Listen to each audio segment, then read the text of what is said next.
कहते हैं लाइफ में कितना भी उतार चढ़ाव हो, कितनी भी परेशानियां हो, अगर एक सच्चा दोस्त कंधे पर हाथ रख देता है ना, तो सारी परेशानियां दूर हो जाती हैं। कुछ उसी प्रकार का गांव का कुछ लड़कों का एक ग्रुप था जो बचपन से एक दूसरे के साथ रहा करते थे, बचपन से बड़े हो चुके थे, एक दूसरे के साथ खेल खेल करके धीरे धीरे परिवार की जिम्मेदारियां कंधों पर आती हैं। परिवार की जिम्मेदारियों की वजह से दोस्त जो थे एक दूसरे के साथ बिछड़ चुके थे। कोई दूसरे जिलों में अपने काम को लेकर के रहा करता था, तो कोई दूसरे प्रदेशों में रहा करता था, तो कुछ गांव में ही रह करके अपना बिजनेस, कुछ खेती बाड़ी वगैरह किया करते थे। लेकिन इनकी दोस्ती अटूट थी। जब भी किसी दोस्त के यहाँ पर कोई पार्टी फंक्शन होता, सभी लोग जमा होते थे। इन लोगों ने बाकायदा एक व्हाट्सएप का ग्रुप बनाया हुआ था। जब भी किसी के यहाँ कुछ बात हुई, तुरंत व्हाट्सएप ग्रुप में मैसेज कर देना है। सारे दोस्त इकट्ठा हो जाया करते थे एक दूसरे की खुशियाँ सेलिब्रेट करने। उसी बीच उन्हीं लड़कों में से एक व्यक्ति के यहाँ पर नए मकान का गृह प्रवेश था। उसने भी उसी व्हाट्सएप ग्रुप में मैसेज कर दिया और लगभग सभी दोस्त इकट्ठा हुए थे। सारे लोग खुशियाँ सेलिब्रेट करते हैं। जब दोस्तों को ये लगता है कि जब सारे लोग आ ही गए हैं तो क्यों ना क्रिकेट मैच भी खेला जाए, गर्मी में बहुत आनंद आएगा। उसके लिए सारी चीज़ें व्यवस्थित कर दी जाती हैं, 2 टीमें भी बन जाती हैं। मैच शुरू हो जाता है और आमतौर पर जैसा होता है मैच में छोटी छोटी बातों को लेकर के दोस्तों के बीच अगर नोक झोंक ना हो तो मैच का मज़ा नहीं आता है। होता भी ऐसा है। और एक टीम जो थी इस मैच में हार जाती है, वो टीम हारती है। यहाँ पर मामला ख़त्म नहीं होता है। हारने वाली टीम का एक खिलाड़ी जो इन चीज़ों को बहुत ज़्यादा सीरियस ले लेता, उसे ये बिल्कुल पसंद नहीं था कि उसके दोस्त की टीम उसकी टीम को मैच हरा दी है। अब इस बात को लेकर के व्हाट्सएप ग्रुप में नोकझोंक शुरू हो जाती है और नोकझोंक इतनी ज़्यादा बढ़ जाती है कि जिसमें एक व्यक्ति की बेरहमी के साथ कत्ल कर दी जाती है। कत्ल जैसे ही होती है, मामला काफ़ी ज़्यादा हाई प्रोफाइल था, क्योंकि जिस व्यक्ति की कत्ल की गई थी वो पुलिस में अधिकारी के पद पर तैनात था।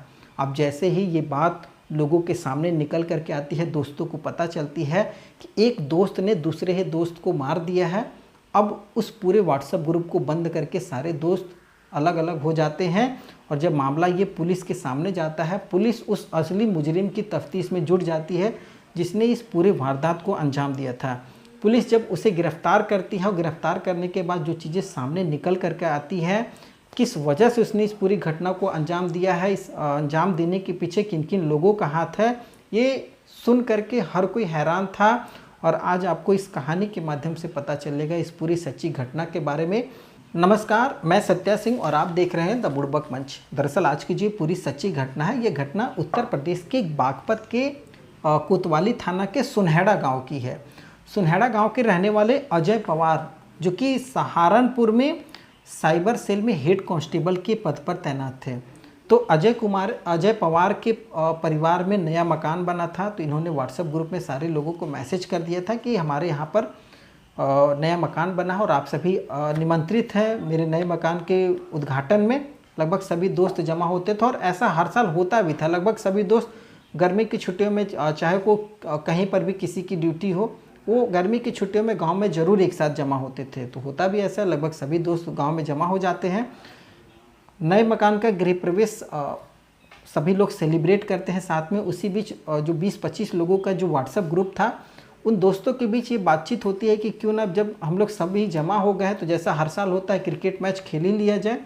अब ये सिलसिला शुरू हो जाता है। क्रिकेट मैच चलता है, 1 दिन 2 दिन चलता है, लेकिन एक दिन क्रिकेट मैच में कुछ ऐसा वाक़या हो जाता है जो किसी ने सोचा भी नहीं था। मैच शुरू होता है और मैच में 2 टीमें बनती हैं, अजय पवार और मोहित की। ये 2 टीमें बनाई जाती हैं। रविवार का दिन था, रविवार यानी 29 जून 2025 का दिन था। ये 2 टीमें बनती हैं। एक तरफ अजय पवार की टीम थी और एक तरफ मोहित की टीम थी। अजय पवार जो कि हेड कांस्टेबल थे और मोहित जो कि प्राइमरी विद्यालय में सहायक शिक्षक के पद पर तैनात थे। मैच शुरू होता है। अजय की टीम जीत रही थी और मोहित की जो टीम हार रही थी। तो अजय और मोहित में किसी बात को लेकर के झगड़ा हो जाता है। झगड़ा इस कदर बढ़ता है कि ये मैच ख़त्म होने के बावजूद भी पिच पर ये झगड़ा चालू हो जाता है। दोनों के बीच में गाली गलौज, तू मैं शुरू हो जाता है। दोस्त दोनों को समझाते बुझाते हैं, मामला वहाँ पर शांत करवा दिया जाता है। लेकिन फिर अचानक जीत को लेकर के व्हाट्सएप ग्रुप में कमेंट कर दिया जाता है। अब जैसे ही कमेंट आता है, मोहित को ये बात बुरी लग जाती है। मोहित उस व्हाट्सएप ग्रुप में अब रिप्लाई करना शुरू कर देता है और मामला धीरे धीरे बढ़ना शुरू हो जाता है। और मामला इस कदर बढ़ता है कि मोहित सीधे अजय को कहता है, देख तू होगा कांस्टेबल अपने घर का, मैं तुम्हें गोली मार दूंगा। अब जब ये बात आती है, उस व्हाट्सएप ग्रुप में सारे दोस्त थे, वहाँ पर किसी ने सीरियस नहीं लिया था, किसी को भी ये विश्वास नहीं था कि इस तरीके का कोई आगे घटना हो सकती है। सब कुछ नॉर्मल चल रहा होता। उसी रात जिस दिन ये मैच हुआ था, व्हाट्सएप ग्रुप में सारी चीज़ें बातचीत हो रही थी, उसी रात अजय पवार अपने घर से बाहर किसी काम से निकला हुआ था। वो रात लगभग 10 बजे वापस अपने घर लौट रहा था। जैसे वो अपने घर पर लौट रहा था, गांव के ही एक कुआं है, कुएं के पास में मोहित बैठा हुआ था। मोहित लगभग अगर कहा जाए तो वो अजय का इंतज़ार कर रहा था। उसे पता था कि अजय बाहर गया हुआ, वो वहाँ बैठ कर के इंतज़ार कर रहा था। जैसे ही अजय उधर से आता हुआ दिखाई देता है, मोहित उसके सामने जा कर के उसी मैच को लेकर के बहसबाजी शुरू कर देता है। बहसबाजी काफ़ी ज़्यादा बढ़ जाती है। अजय को ये बिल्कुल भी अंदाज़ा नहीं था कि अब अगले पल होने वाला क्या है। इसी बीच मोहित के पैंट की जेब में एक पिस्तौल थी, वो पिस्तौल निकालता और सीधे अजय पवार की तरफ पिस्तौल तान देता है। जैसे ही पिस्तौल उसके सामने तनती है, अजय वहाँ से भागने की कोशिश करता है। उसे अब बिल्कुल भी अंदाज़ा था कि अब ये कभी भी हम पर हमला कर सकता है। वो भागने की कोशिश करता है और मोहित जो था वो गोली चला देता है। गोली जैसे ही वो चलाता है, गोली अजय की पीठ में लगती है और सीधे छाती से होते हुए गोली बाहर निकल जाती है। अजय वहीं पर धड़ाम से गिर जाता है।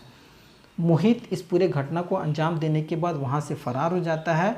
अब ये जो सारा नज़ारा था, गांव के लगभग सभी लोग धीरे धीरे इकट्ठा हो गए थे। मोहित वहाँ से हर किसी को हड़का करके भाग जाता है। गांव के लोग अजय पवार को उठा करके नज़दीकी चिकित्सालय ले जाते हैं, लेकिन वहाँ पर जैसे ही डॉक्टर अजय को देखते हैं, कह देते हैं अब ये इस दुनिया में नहीं है, मतलब इसकी मृत्यु हो चुकी है। अब जब ये मामला निकल करके सामने आता है, अजय पवार की जो पत्नी थी वो ज्योति पुलिस को सूचना दे देती है।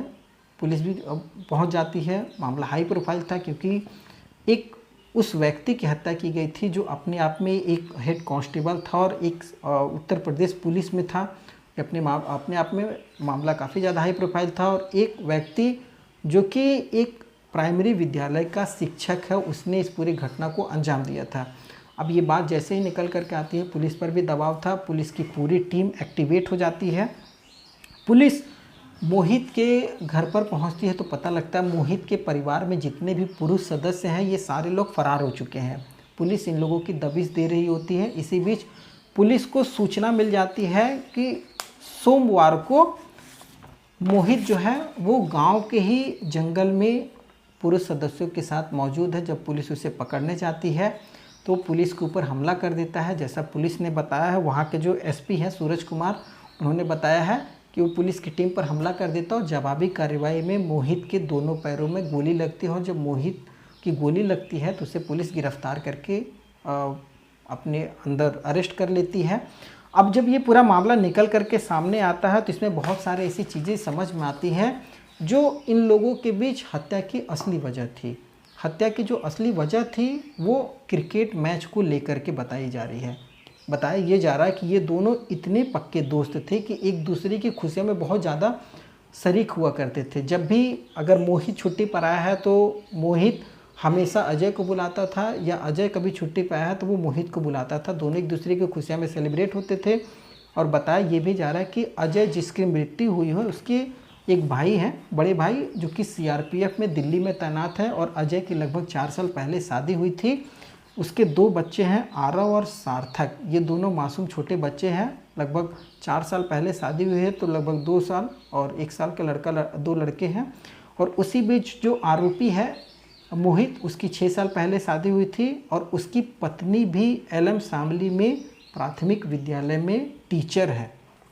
एक ऐसा परिवार जो शिक्षित है, चाहे वो आरोपी हो या फिर जो पीड़ित हो, दोनों शिक्षित परिवार होने के बावजूद इस तरीके की घटना निकल करके सामने आई है। ये अपने आप में बहुत ज़्यादा हैरान करने वाली है। और वो भी एक ऐसे दोस्त जो क्रिकेट मैच को लेकर के एक दूसरे के दुश्मन बन जाए, ये अपने आप में कहीं ना कहीं हजम नहीं हो रही है। इसमें पुलिस को अपनी तरफ से और बेहतर तरीके से जांच करनी चाहिए कि क्या केवल ये मामला क्रिकेट मैच की बात को लेकर के एक दूसरे पर हमला करने की चीज़ें हैं।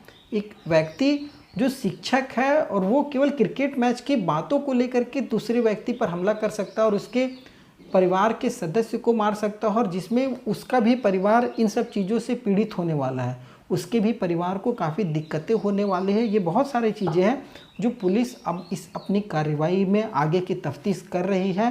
खैर, इस पूरी घटना और जो ये पूरा हत्याकांड हुआ, इस हत्याकांड में कहीं ना कहीं दोषी वो सारे दोस्त भी हैं जिन्होंने समय रहते उस व्हाट्सएप ग्रुप में जो भी चैटिंग हुई थी उन चैटिंग को लेकर के पुलिस को सूचना दी होती, या आपस में दोस्तों के साथ बैठ करके बातचीत की होती। वो दोस्तों को जब ये चीज़ें पता थी कि उस व्हाट्सएप कमेंट में मोहित जो है वो अजय को हत्या की धमकी दे रहा है, तो वहाँ पर दोस्तों को आगे आकर के इन चीज़ों को सुलझाना चाहिए था। लेकिन जैसे ही हत्या की खबर निकल करके अजय पवार के सामने आती है रविवार को, सारे 20 से 25 दोस्त उस व्हाट्सएप ग्रुप से एग्जिट हो जाते हैं। जब पुलिस अपनी तफ्तीश कर रही होती है तब पुलिस की तफ्तीश में कुछ ऐसे दोस्त हैं जिन्होंने उस व्हाट्सएप चैट का स्क्रीनशॉट लेकर के अपने पास में रखा हुआ था। उस स्क्रीन चैट को अब पुलिस की तफ्तीश में दिया जा रहा है। पुलिस इन तफ्तीशों के आधार पर आगे बढ़ रही है। खैर, इस कहानी और घटना को सुनाने का उद्देश्य किसी की भावनाओं को ठेस पहुंचाना बिल्कुल भी नहीं है, बस आपको जागरूक करना है। कभी कभी हमारी छोटी सी लापरवाही बहुत बड़ी जख्म दे जाती है, ज़िंदगी का ऐसा सबक देती है जिसे हमें भूल पाना काफ़ी मुश्किल होता है। और ये उन दोस्तों के लिए भी सबक है जिन्होंने इस पूरी घटना पे अपनी आंखें मूंद करके रखी हुई थी। खैर, आप क्या सोचते हैं इस पूरी घटना को लेकर के और हमारी कहानी सुनाने के तरीके को लेकर के, वो आप हमें कमेंट के माध्यम से बता सकते हैं। आप कहाँ से ये कहानियाँ सुन रहे हैं वो भी आप हमें कमेंट के माध्यम से बता सकते हैं। अगर आपको कहानी समझ में आई हो, पसंद आई हो, तो चैनल को सब्सक्राइब जरूर कीजिएगा, वीडियो को लाइक कीजिएगा। आगे फिर एक नई कहानी के साथ नए वीडियो में मिलूंगा, तब तक के लिए जय हिंद, वंदे मातरम।